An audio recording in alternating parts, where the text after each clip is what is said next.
गरीब बहू ने कराई ससुराल वालों को ठंड की शॉपिंग। मम्मी मुझे वो वाले जैकेट चाहिए, वो कितनी अच्छी है। हाँ हाँ बेटा, तुम्हें जो चाहिए तुम खरीद सकते हो। भैया, आप मेरे बेटे को एकदम ब्रांडेड जैकेट दिखा दीजिए। जी ठीक है, देखिए जैकेट पूरे 5,000 रुपए की है। परफेक्ट, इसे पैक कर दीजिए। काफी सारी शॉपिंग करने के बाद नेहा अपनी गाड़ी में बैठकर वापस अपने घर आती है और अपने घर के आगे उतरती है तो देखती है कि बगल वाले घर में प्रीति आंगन में झाड़ू लगा रही थी। चलो बेटा, अब हम जल्दी से अपने ब्रांडेड कपड़े पहनकर तैयार हो जाते हैं। उसके बाद हमें पार्टी में भी तो जाना है। हाँ मम्मी चलो। हाँ, हमारे पास तो इतने महंगे ब्रांडेड कपड़े हैं, लेकिन दुनिया में कुछ फटीचर लोग भी होते हैं जिनके पास तो पहनने के लिए ढंग से एक जर्सी तक नहीं होती।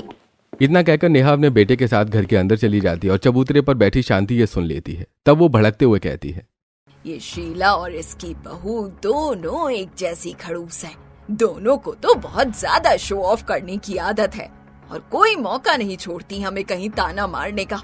अरे मेरा बस चले तो मैं इन दोनों को ऐसा सबक सिखाऊं कि दोनों जिंदगी भर याद रखें। लेकिन क्या कर सकते हैं, हमारी किस्मत ही कुछ ऐसी है।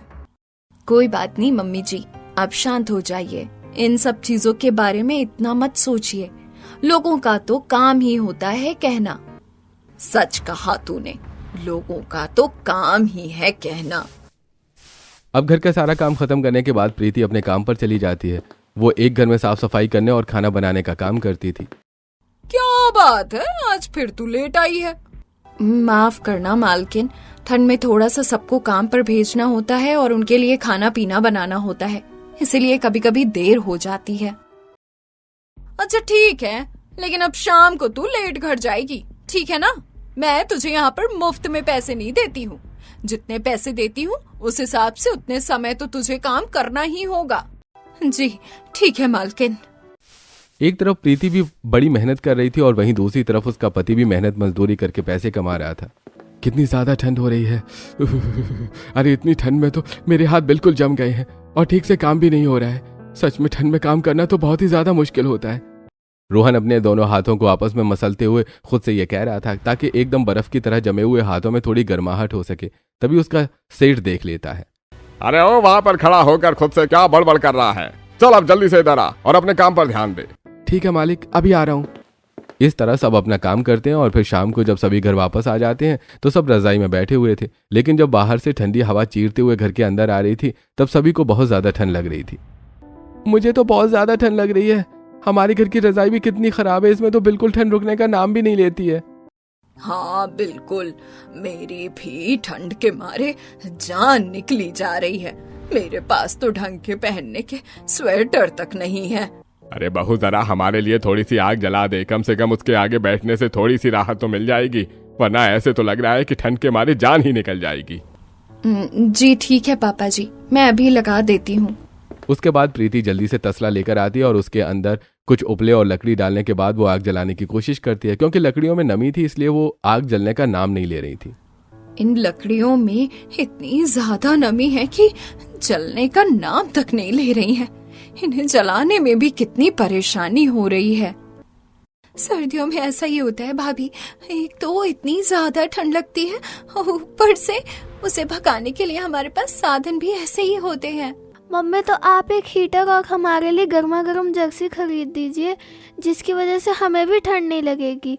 आज मोनू एक बहुत अच्छी सी जैकेट लेकर आया था, उसमें उसे बिल्कुल सर्दी नहीं लग रही थी। हाँ मम्मी, इसकी जैकेट ना सच में बहुत अच्छी थी। साथ में वो ऐसी जैकेट थी जिसे दोनों तरफ से पहन सकते थे। ये तो सच में जादू हो गया। हमें भी ऐसी जैकेट चाहिए। ठीक है बेटा, तुम चिंता मत करो, मैं कभी ना कभी तुम्हारे लिए ऐसी जैकेट जरूर लेकर आऊंगी। लेकिन अभी हमें ऐसे ही काम चलाना होगा। अब जैसे तैसे करके आग जल जाती है और उसके बाद प्रीति सभी के लिए गुड़ की रोटी बनाती है और सबको खाने में परोसती है, जिसे देखकर बच्चे तो मुंह बना लेते हैं। मम्मी आज फिर से आपने हमारे लिए रोटी बना दी, कम से कम आज तो कुछ अच्छा बना देती। हाँ मम्मी, हालांकि मुझे रोटी बहुत ज्यादा पसंद है, लेकिन हम हर रोज यही खा रहे हैं। बच्चों समझा करो, अभी घर के हालात कुछ ठीक नहीं चल रहे। जो मिला है खाने को वही खा लो। कम से कम हमारे पास एक वक्त का खाना तो है, वही बहुत बड़ी बात है। प्रीति के समझाने के बाद दोनों बच्चे चुपचाप खाना खा लेते हैं, लेकिन रात को जब सब सो रहे थे तब उन्हें सोने में बहुत ज्यादा परेशानी हो रही थी, क्योंकि ठंडी हवाएं घर के अंदर जा रही थी और ऊपर से उनकी रजाई भी एकदम पतली और पुरानी फटी हुई थी, जिसकी वजह से उसमें ठंड रुकना तो एकदम नामुमकिन था। मम्मी मुझे बहुत ज्यादा ठंड लग रही है, मुझसे और ठंड बर्दाश्त नहीं हो रही। मुझे भी बहुत ज्यादा ठंड लग रही है। बिल्कुल भी ठंड बर्दाश्त करना बहुत ही ज्यादा मुश्किल हो रहा है। अरे इतनी कड़ाकेदार ठंड में तो हमारी कुल्फी ही जम जाएगी। अरे दिन में ठीक से भी नहीं रह सकते क्योंकि अच्छे कपड़े नहीं है, और रात को भी ठीक से नहीं सो सकते क्योंकि ढंग की रजाई तक नहीं है। लगता है आग बंद हो गई है, मैं इसे दोबारा जला देती हूँ। अब प्रीति दोबारा तसले में आग जला देती है, जिसके बाद जाकर सभी को थोड़ी सी राहत मिलती है और फिर जैसे तैसे करके सभी सो जाते हैं। अगले दिन सुबह जब प्रीति बच्चों को तैयार कर रही थी तो देखती है कि चिंटू के स्वेटर में एक और छेद हो गया था। मम्मी मेरे स्वेटर में एक और छेद हो गया, मैं इसे स्कूल पहनकर नहीं जा सकता और ऊपर से इस पे तो बहुत ज्यादा ठंड भी लगती है। बेटा कोई बात नहीं, मैं अभी इसे जल्दी से सिल देती हूँ, तुम अभी रुको। अब प्रीति स्वेटर को सुई धागे की मदद से सिल देती है। स्वेटर पहले भी एक दो जगह से फटा हुआ था, लेकिन प्रीति ने उसे वहां से भी सिल रखा था। कपड़ों की हालत से उनके घर की आर्थिक तंगी बयां साफ हो रही थी, लेकिन कहते हैं ना कि मजबूरियों के आगे इंसान को झुकना ही पड़ता है। अब बिल्कुल ठीक है, अब तुम दोनों जाओ।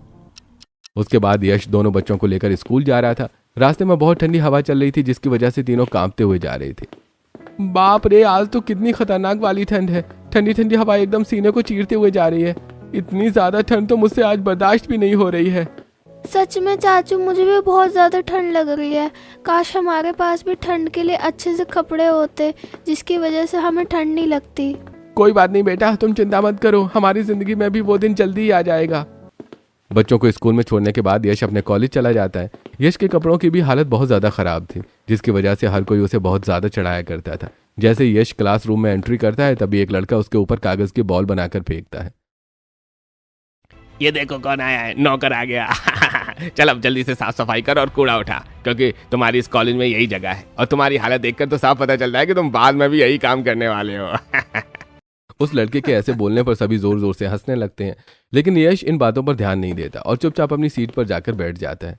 यश बहुत ही होनहार स्टूडेंट था और उसके भैया भाभी बड़ी मेहनत से उसे पढ़ा रहे थे, इसलिए वो अपनी एनर्जी नेगेटिव चीजों पर वेस्ट नहीं करना चाहता था। वहीं दूसरी तरफ स्कूल में बच्चों को भी उनके कपड़ों की वजह से बहुत चिढ़ाया जाता था। देखो तो, चिंटू के स्वेटर पर एक और बड़ा सा छेद हो गया, जिसे उसकी मम्मी ने जानबूझकर सिल दिया। इस गरीब फटीचर के पास तो कुछ भी नहीं होता, मेरे पास देखो कितने सारे कपड़े हैं। तुमने बिल्कुल सही कहा, ये लोग हर रोज यही फटा हुआ स्वेटर पहनकर आ जाते हैं। इनके पास तो एक स्वेटर तक खरीदने के पैसे नहीं है, तो आखिर ये स्कूल आते ही क्यों हैं? ये स्कूल में पढ़ने नहीं, बल्कि ये देखने आते हैं कि स्कूल में साफ सफाई कैसे होती है, क्योंकि बड़े होकर उन्हें भी तो यही करना है जैसे इनके मम्मी पापा करते हैं। इस तरह बच्चे चिंटू और पिंकी का भी मजाक उड़ा रहे थे, जिसकी वजह से बेचारे दोनों बच्चों की आंखों में आंसू आ जाते हैं। गरीबी की मार बहुत बुरी होती है। एक तो पहले ही गरीबी की वजह से वो परेशान होते हैं और दूसरा लोगों के ताने सुन सुनकर उसकी मुसीबतें और बढ़ जाती हैं। प्रीति अपनी मालकिन के घर पर जब काम कर रही होती है तो देखो प्रीति, ये सारे नए कंबल हैं, तुम हमारे पुराने कंबल पैक कर देना। आज से हम इन नए कंबल को ही ओढ़ेंगे। जी ठीक है मालकिन। प्रीति सारे पुराने कंबल को पैक करके रख देती है और उसके बाद नए कंबल निकाल देती है। उसके बाद प्रीति सुंदर सुंदर नए नए गलीचे उनके लिए घर में बिछा देती है। मालकिन अपने बच्चों के लिए नई स्वेटर और जर्सी भी लेकर आई थी, जिसे देखकर बच्चे बहुत खुश होते हैं। देखो बच्चों, मैं तुम्हारे लिए सर्दी के नए कोट लेकर आई हूँ, अच्छे हैं ना? हाँ मम्मी, बहुत अच्छे हैं, मुझे तो बहुत अच्छे लग रहे हैं। सच में मम्मी, आप बहुत अच्छी हो, हमारे लिए कितनी अच्छी अच्छी चीजें लेकर आती हो। अब प्रीति की मालकिन आराम से नए कंबल में हीटर के सामने बैठकर टीवी देख रही थी। तब मालकिन, एक काम करो, तुम हमारे लिए गर्मा गर्म चाय पकौड़े बना दो। सर्दी में तो कंबल में हीटर के सामने बैठकर टीवी देखते हुए गर्मा गर्म चाय पकौड़े खाने का तो मजा ही कुछ अलग होगा। जी ठीक है मालकिन, अभी बना देती हूँ। उसके बाद प्रीति उन लोगों के लिए रसोई में गर्मा गर्म चाय पकौड़े बना रही थी। तब वो पकौड़े बनाते हुए सोचती है, हर कोई अपने बच्चों के लिए नए कपड़े ला रहा है, जबकि उनके पास पहले से ही सर्दियों के लिए कितने सारे कपड़े हैं। लेकिन एक मुझे देखो, मैं कितनी अभागन माँ हूँ। मेरे बच्चे बेचारे ठंड में कांपते रहते हैं और मैं उनके लिए एक स्वेटर तक नहीं ला सकती। हे भगवान, मैं कब अपने बच्चों के लिए कुछ कर पाऊंगी। इस तरह प्रीति का दिल बहुत ज्यादा दुखता है, लेकिन वो कर भी क्या सकती थी। पूरा परिवार बहुत ज्यादा संघर्ष कर रहा था और उसके बाद वो अपनी मालकिन को गर्मा गर्म चाय पकौड़े देती है और वहां पर काम करने के बाद जब उसे कुछ जूट की बोरी नजर आती है तो मालकिन, क्या ये जूट की बोरी एक्स्ट्रा है? क्या मैं इन्हें लेकर जा सकती हूँ? हाँ हाँ, ले जा, मेरे तो किसी भी काम की नहीं है, चाहे तो सारी ले जा, मेरे लिए तो वैसे भी ये कचरा ही है। शाम को घर आने के बाद, मुझे आज मेरी पगार मिल गई है, इन पैसों से तुम घर का राशन ले आना।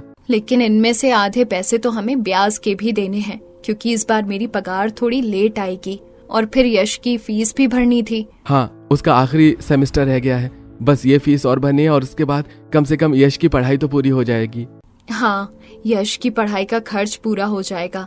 तो जो हमने बारिश में घर को ठीक करवाने के लिए पैसे उधार लिए थे, फिर जल्दी से जल्दी उसको चुकाने के बारे में सोचेंगे, वरना हर वक्त हम उसका ब्याज ही भरते रह जाएंगे। हाँ, तुम चिंता मत करो, समय के साथ सब ठीक हो जाएगा। सभी खाना खाने के बाद सोने के लिए तैयारी कर रहे थे, लेकिन आज प्रीति खिड़की पर बोरी लगा देती है और साथ में रजाई के ऊपर भी कवर कर देती है और नीचे भी बिछा देती है, जिसके बाद सभी को आज थोड़ा सा सोने में राहत मिलती है। अगले दिन अमीर घमंडी पड़ोसन शीला शांति के घर आती है। अरे शांति बहन, मेरे छोटे बेटे की शादी है, बस तुम्हें इसीलिए मैं गीत के लिए न्योता देने आई हूँ, तुम आ जाना। अच्छा ठीक है, आ जाऊंगी और तुम्हें बहुत बहुत बधाई हो।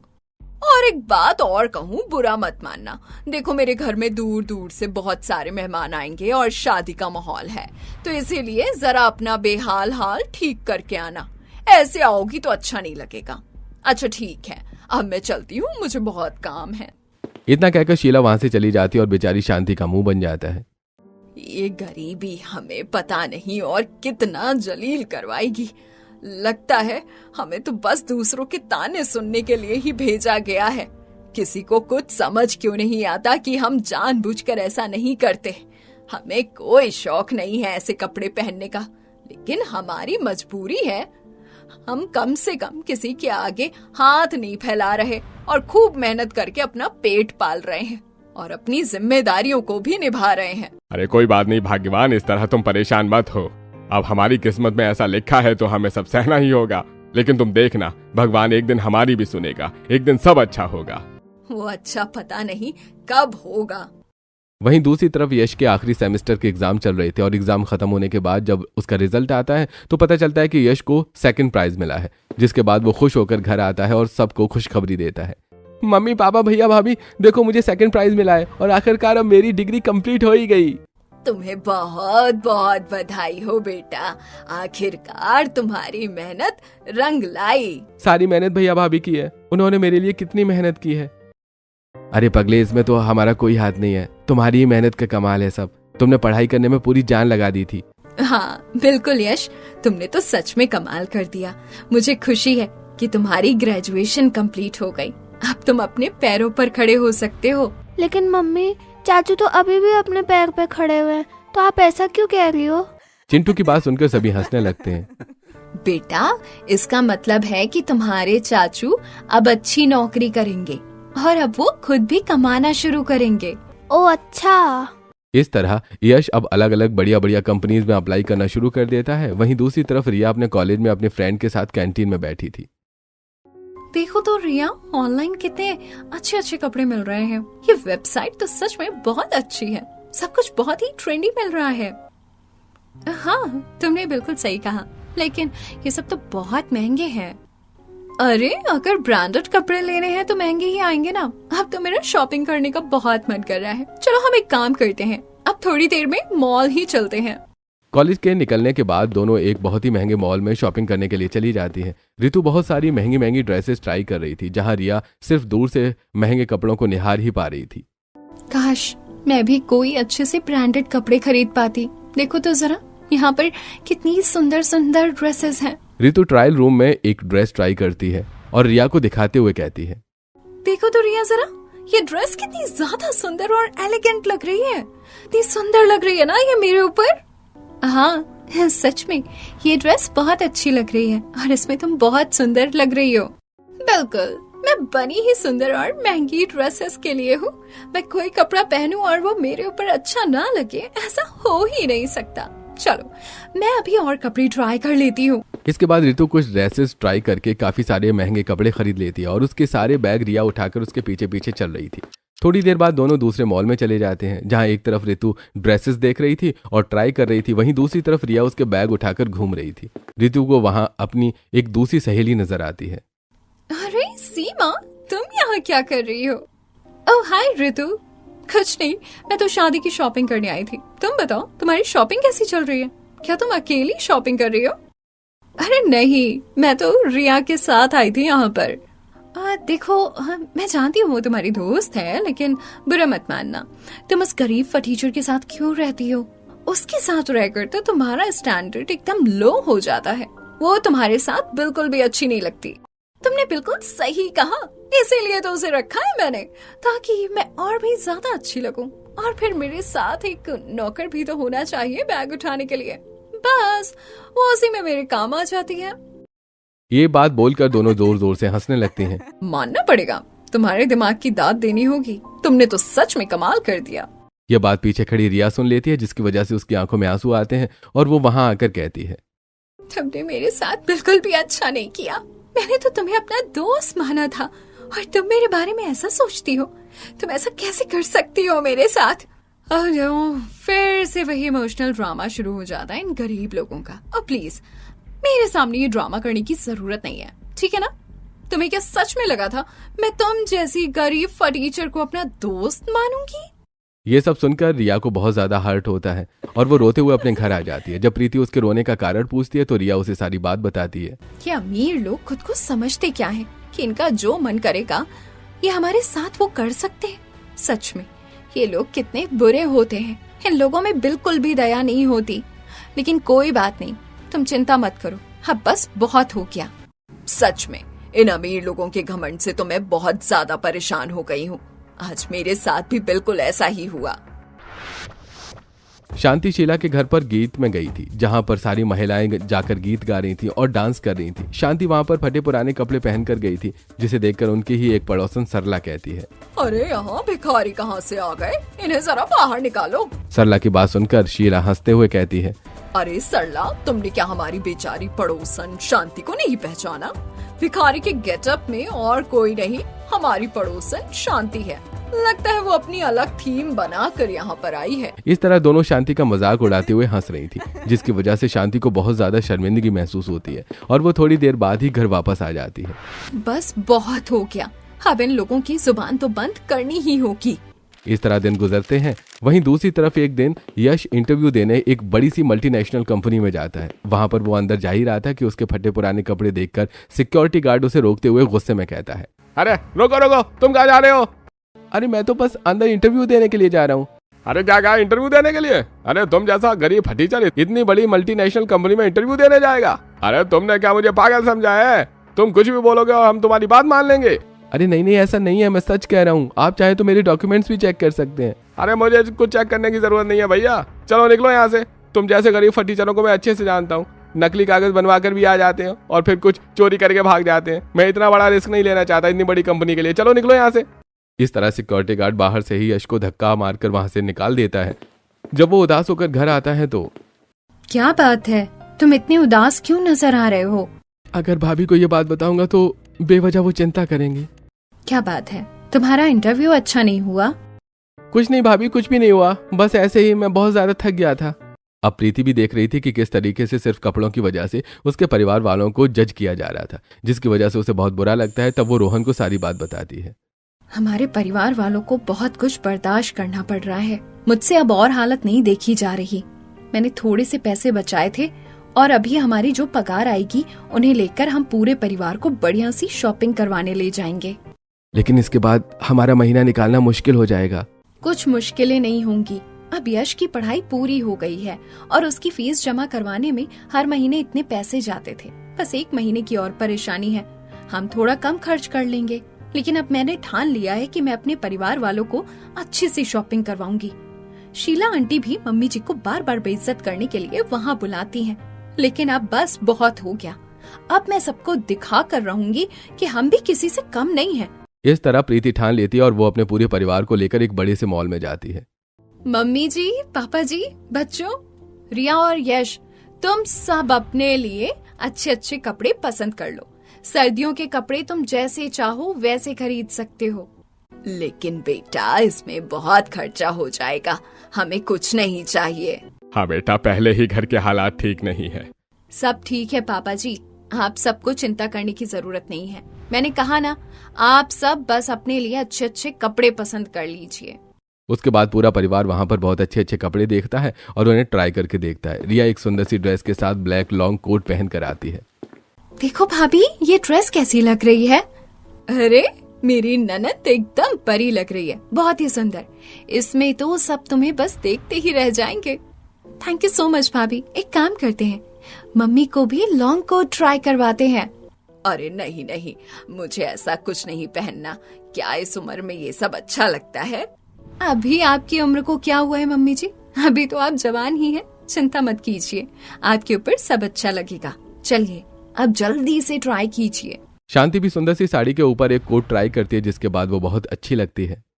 मम्मी, आप तो बहुत अच्छी लग रही हो। हाँ भाग्यवान, तुम तो सच में बहुत सुंदर लग रही हो, तुमने तो कमाल कर दिया। सभी की तारीफ करने के बाद शांति बहुत ज्यादा शर्मा जाती है। अरे तुम भी कैसी बातें कर रहे हो, चुप करो। वहीं दूसरी तरफ बच्चे भी बहुत सारे सुंदर सुंदर स्वेटर और जैकेट देखते हैं। मम्मी, मुझे ये स्वेटर लेना है, ये कितना अच्छा लग रहा है, इसके साथ सेम कैप भी है। मम्मी, मुझे ये वाला स्वेटर लेना है, इसके ऊपर देखो कितनी सुंदर मरमेड बनी हुई है। हाँ बच्चों, तुम्हें जो पसंद आ रहा है तुम वो ले सकते हो।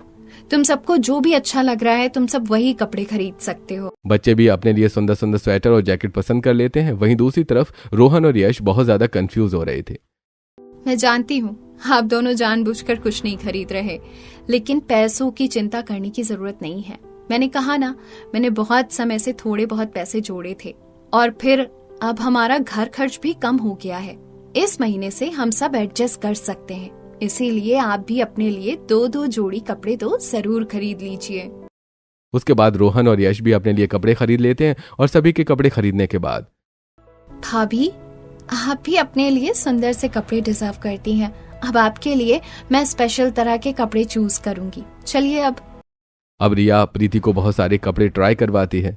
अब बस बहुत हो गया, इतने सारे कपड़े ट्राई करके मैं बहुत ज्यादा थक गई हूँ। मैं यही ले लेती हूँ, बताओ कैसा लग रहा है? ये ड्रेस तो आपके ऊपर बहुत अच्छी लग रही है। सच में भाभी, आप तो कमाल लग रही हो। हाँ बहू, ये ड्रेस सच में तेरे ऊपर बहुत अच्छी लग रही है।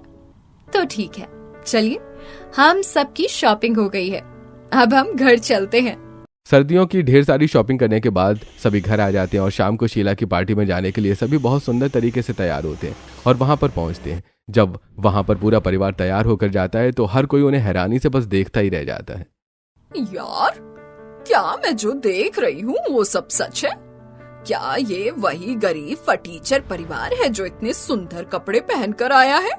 हाँ बिल्कुल, मुझे भी वही लग रहा है।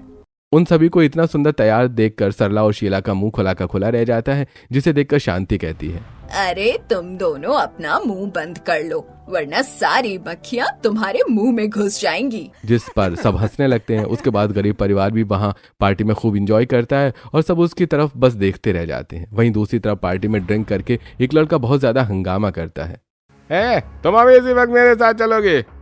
देखो, तुमने बहुत ज्यादा पी रखी है, मेरा हाथ छोड़ो, मुझे बहुत दर्द हो रहा है। स्नेहा के बोलने पर भी जब रजत उसका हाथ नहीं छोड़ता और वो जब बहुत हंगामा कर रहा था तब वहाँ पर यश आता है और उसकी मदद करता है और रजत को वहाँ से भगाता है। थैंक यू सो मच, तुमने मेरी इतनी मदद की। पार्टी में बाकी सब तो सिर्फ ड्रामा देख रहे थे और वीडियो बना रहे थे, लेकिन तुमने आगे आकर मेरी मदद करी। Thank you so much. अरे कोई बात नहीं है, तो मेरा फर्ज था। इस तरह स्नेहा और यश की दोस्ती हो जाती है और जब स्नेहा यश को बताती है कि वो उसी मल्टीनेशनल कंपनी की मालकिन है जिसमें वो इंटरव्यू देने गया था, लेकिन सिक्योरिटी गार्ड ने उसे भगा दिया था। माफ करना, लेकिन आपको अपनी कंपनी में बहुत कुछ सुधारने की जरूरत है। माफ करना, मैं कुछ समझी नहीं। तब यश उसे सारी बात बताता है कि किस तरह उसके सिक्योरिटी गार्ड ने उसके साथ ऐसा बिहेव किया था। देखो, मुझे माफ कर दो। मुझे इस बारे में कुछ भी नहीं पता था कि ऐसा सब हो रहा है, लेकिन मैं इस पर एक्शन जरूर लूंगी। इस तरह स्नेहा और यश की दोस्ती गहरी हो जाती है और उसके बाद स्नेहा खुद यश का इंटरव्यू लेती है, जिसके बाद उसे वहां पर नौकरी मिल जाती है। अब उन दोनों का अक्सर मिलना जुलना हो गया था, जिसके बाद दोनों एक दूसरे को पसंद करने लगे थे और उनकी शादी की बात भी घर में चलती है, जिसके बाद सब ठीक हो जाता है और खुशी खुशी रहने लगते हैं।